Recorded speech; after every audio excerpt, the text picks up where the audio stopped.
Hello, today is Tuesday, August the 11th, 2026. Time here in Baltimore City is 11:39 a.m. Okay, so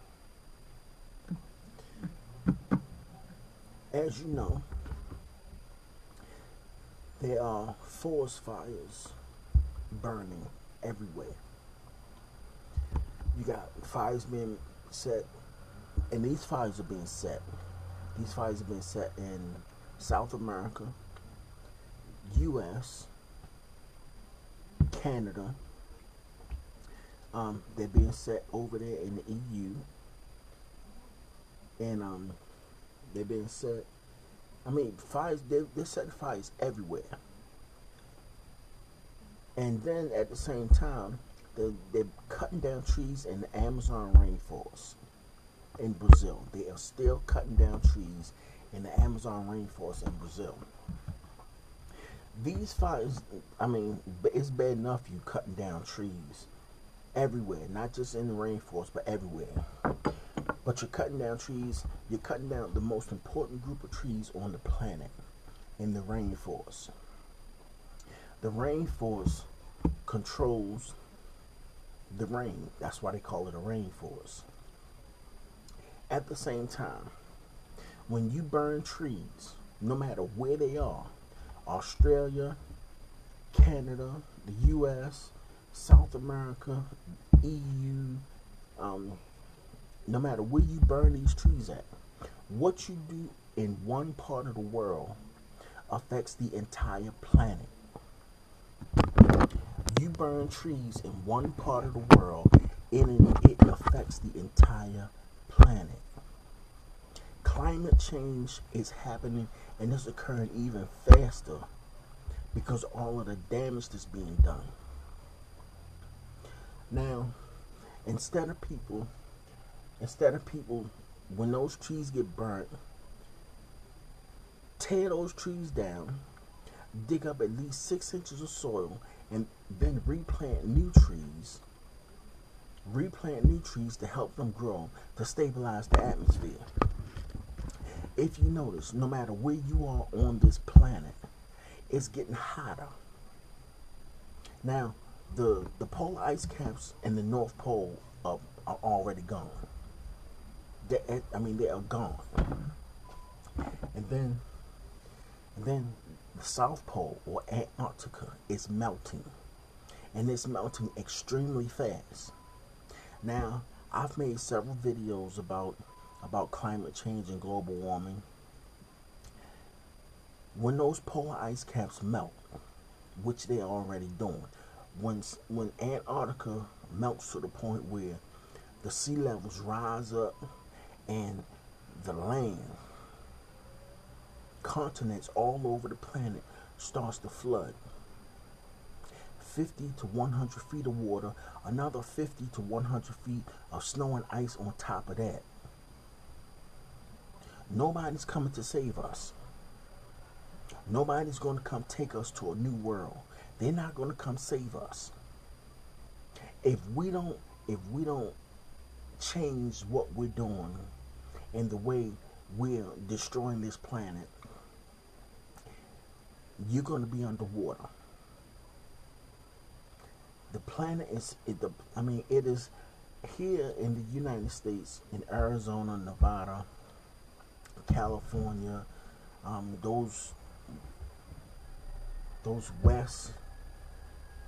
western states and those western desert states, the temperature has been up to 125 degrees.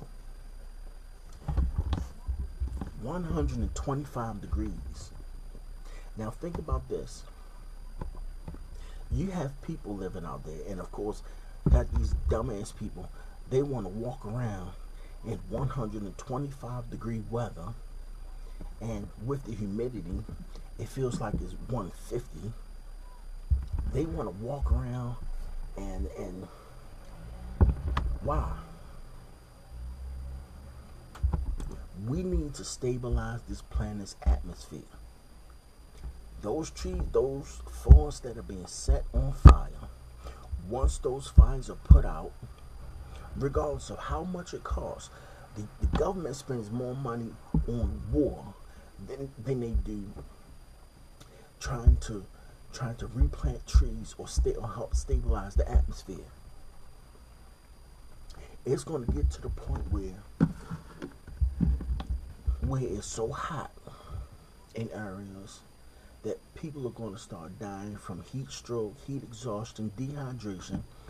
I mean, right now in Puerto Rico, it's so hot in Puerto Rico that they having a water shortage, a fresh water shortage, I should say. They are rationing water because their reservoirs are not being replenished by rain. And it's not raining over there because the atmosphere is so hot that it's pushing the rain out to sea.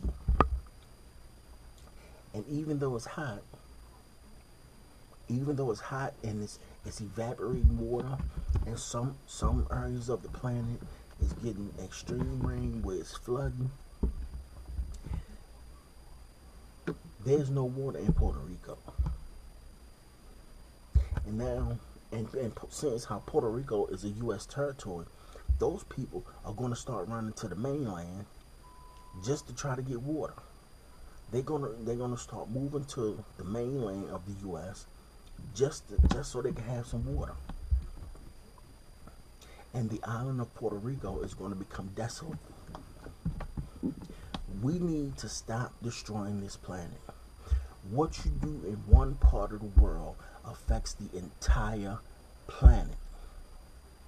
You are heating, the atmosphere is heating up to the point we're not going to be able to live. Nobody's going to come save us and take us to a new world so we can start this shit all over again. They can send signals out, they can send radio signals out, they can send out flares. Nobody's going to come to Earth to move us to a new world.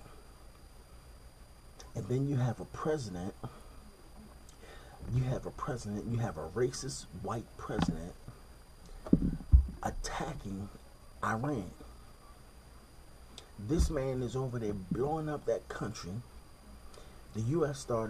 just went over there and started attacking Iran because Donald Dumbass said they can't have a nuclear weapon.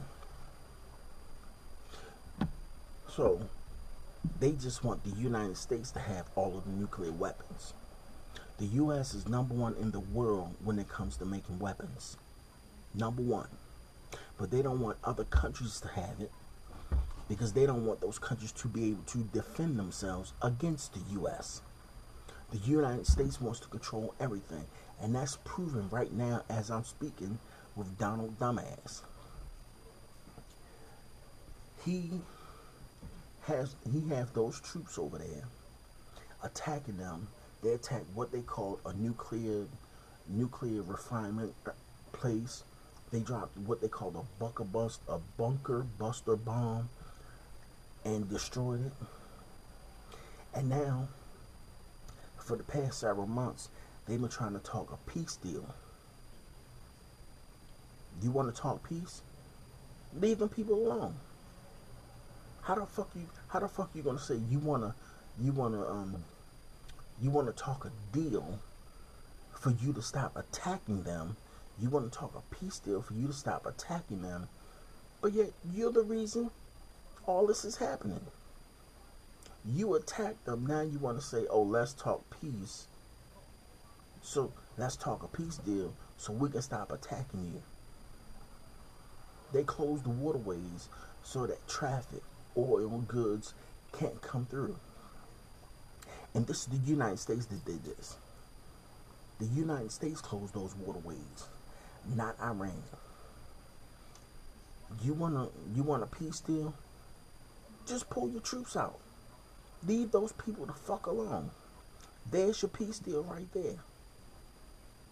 You are causing more atmospheric problems than you're preventing. the billions of dollars that they're spending attacking Iran, they could be planting trees. They could give that money to state and local governments to cut down, to clear the trees that are already destroyed, and ask for volunteers to come out to help plant new trees in those locations. Not only will those trees hold the dirt in place so that when it rains, there's no massive mudslides and no flooding. Those trees pull the water down into the ground so it don't flood. Trees help keep the dirt in place. Trees hold the dirt in place. They're strong enough and big enough to keep the dirt that when it rains, it pulls the water down into the ground to keep the mud, the dirt from running off and causing mudslides. Trees pull water down to the ground, keeps it from flooding. All of these areas that have these massive floods and mudslides, like out in California, and flooding like in Florida and in Texas and places like that, those trees help prevent that. And those states that I name are not the only ones. There's flooding all over the planet. If we don't stabilize this atmosphere now, it's going to be too late, and nobody's coming to save us. And then, at the same time, nobody's coming to save us. The same people that the United States are attacking, like myself, the same people that they are attacking that could design or build something, that could design something that could travel out into space, they are attacking and killing these people. The same people they're going to need. Nobody's coming to save us. Nobody's going to take us off of this planet and take us to a new world. Do whatever you have to get your government to plant new trees. Where those forests are burnt, have them take those trees out by the roots, pull those trees up by the roots, because those trees are dead. Those trees are completely dead. Those trees are burnt, they're gone. Pull them up by the root, take up 6 inches of soil, put that soil somewhere and use it for something else. But take 6 inches of soil, take up 6 inches of soil and plant new trees. Feed those trees. Plant the new trees and then feed them. Not just water, but whatever Miracle-Gro and all this stuff that they give plants and trees to help them grow fast. That's what you do. You feed them, help them grow faster. Those trees, as they grow on, will help stabilize the atmosphere. And you don't just do this in one state. You do this in every state around the country. You do this in every country around the world. Replant these trees to help stabilize the atmosphere. Stay tuned. I took my family right downstairs and we just heard the tree limbs falling, the wind get very high, hail. In nearby Frankfurt, stunning video shows this home fully engulfed. Firefighters tell me it was either caused by lightning or downed electrical equipment. You heard boom, like it sounded like a missile went off. We met homeowner Tammy McKee, who narrowly escaped with her 79-year-old mother. It's just devastating. It's heartbreaking. It's so many things. Across the storm zone, power knocked out to more than 900,000 customers already. In Northwest Indiana, authorities investigating what caused this home to explode as the severe weather moved through. And you can see flames still shooting out. Debris is everywhere. At least one person killed. And in Ohio, a traffic camera on I-71 in Columbus capturing winds lifting this vehicle into the air and flipping it. Ohio's governor declaring a state of emergency in multiple counties amid widespread flooding. In Perry County, some residents forced from their homes. The weather now being blamed for at least one death in that state.